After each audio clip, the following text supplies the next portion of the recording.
In previous videos, I have presented undeniable evidence of life after death and explained where we go after passing away.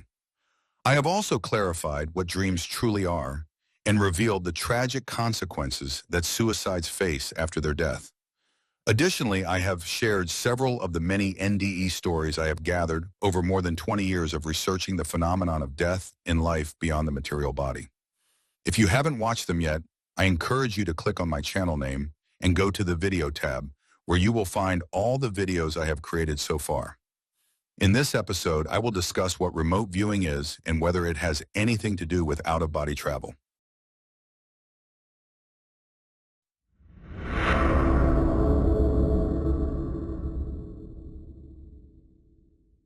Remote viewing is a phenomenon that has intrigued both the scientific community and those seeking spiritual answers for years.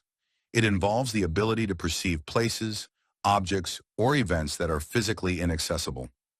Practitioners of this technique claim that the human mind, detached from the limitations of the body, can see what is happening in distant locations or even different times. This phenomenon opens up a realm where traditional senses give way to deeper, intuitive ways of understanding reality.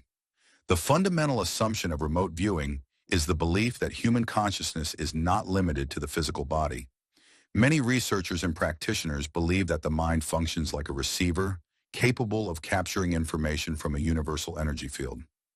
This makes it possible to receive images, sounds, and even emotional impressions that point to distant events or places. This idea has found its place in various spiritual and esoteric traditions, where developing intuition and psychic abilities is seen as a key to discovering the deeper mysteries of the universe. An interesting example of the practical application of remote viewing is the work of Krzysztof Jackowski. Through years of honing his abilities, he has gained a reputation as a specialist in locating missing persons. Using his ability to see beyond the boundaries of physical reality, Jackowski can identify where a missing person's body is located and describe their last moments before death. Remote viewing shares many characteristics with experiences related to astral projection, also called an out-of-body experience. Both practices suggest that human perception can extend far beyond what is accepted in the conventional scientific paradigm. In remote viewing, information is received through the mind, which acts like an antenna picking up signals from various time-space dimensions. These signals can include thoughts and feelings perceived by the practitioner, as well as images or even entire scenes depicting events from another space-time. Jackowski mentions that he often sees the final moments of a missing person as if through their own eyes. In my opinion, this means he temporarily shifts his consciousness to that event, to that space-time. Even though it lasts only a fraction of a second, it should definitely be considered a form of consciousness travel. In contrast, astral projection involves the experience of separating from the material body, allowing for the observation of the world from the perspective of a non-material being. This separation and consciousness travel are felt much longer and more intensely than the visions in remote viewing. However, the attempt to obtain information or see a place or event requires similarly advanced skills as in remote viewing. I call this tuning in to the space-time we want to see or even visit. If I had to describe this tuning in simple terms, I would define it as a mix of strong concentration, firm expression of will, maintaining calmness, and deeply realizing that we are, in reality, a non-material being far more powerful than the material body and personality we assume in everyday life. If our tuning is too weak, the place we want to visit may appear different than it would when seen with our physical body. Various additional elements may appear that do not exist in physical reality. One may also see various beings that often do not look human.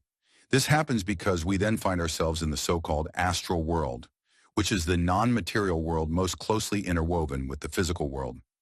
As a result, elements and beings from both worlds intertwine there. So for example, if we want to visit a place that physically exists in the material world, but our tuning is too weak, we will perceive more elements from the astral world, while some aspects of the material world may be completely invisible to us. Non-material beings without physical bodies, existing in the astral world, can easily observe what happens in the physical world, but the reverse is much harder. The exception is people with medium mystic abilities, some animals and small children, who usually lose this ability as they grow older. On the other hand, people who occasionally and consciously leave their bodies often have difficulty moving through non-material worlds and space-time dimensions. In everyday life, they exist in a material body and strongly identify with it, which significantly limits them when they are outside of it. Therefore, frequent out-of-body experiences in training and tuning in are crucial. At this point, one can notice a certain advantage of remote viewing over out-of-body travel. Jackowski can use his spiritual vision almost at any moment. In contrast, leaving the body requires specific conditions, such as a quiet place and ample free time. However, the undeniable advantage of out-of-body travel over remote viewing is the experience itself and its duration.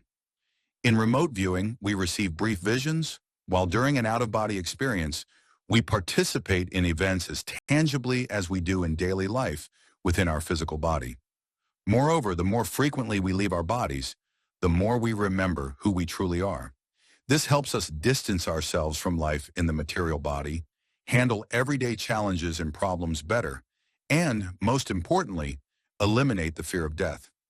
Additionally, out-of-body travel allows us to reach incredible worlds with much higher vibrations than those of the material world. In recent years, these worlds have become the primary focus of my journeys.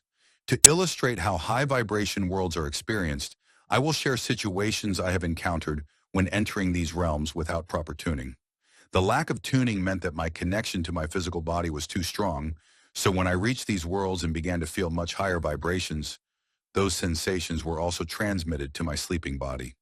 When my body received the overwhelming feeling of love, bliss, and happiness, it often reacted by crying from emotion, which usually led to my return to it and waking up. I cannot describe the power and depth of this feeling in words, but as an example, imagine a girl whose beloved unexpectedly proposes to her. The emotion and happiness she experiences at that moment are so intense that she begins to cry. However, experiencing high vibrations is far more powerful and unconditional, not caused by any temporary event. But I will discuss this further in other episodes, where I will describe my journeys through non-material worlds in much greater detail. If you would like to start your own journeys, I encourage you to check out my publication, which contains a simple yet effective course based on my own experiences on achieving lucid dreams and out-of-body travel. Additionally, you will find all the knowledge about existence beyond the material body that I have gathered over 20 years of research and personal experiences during my out-of-body journeys. The link to the book can be found in the description below the video. That's all for today. Thank you for being here, and see you next time.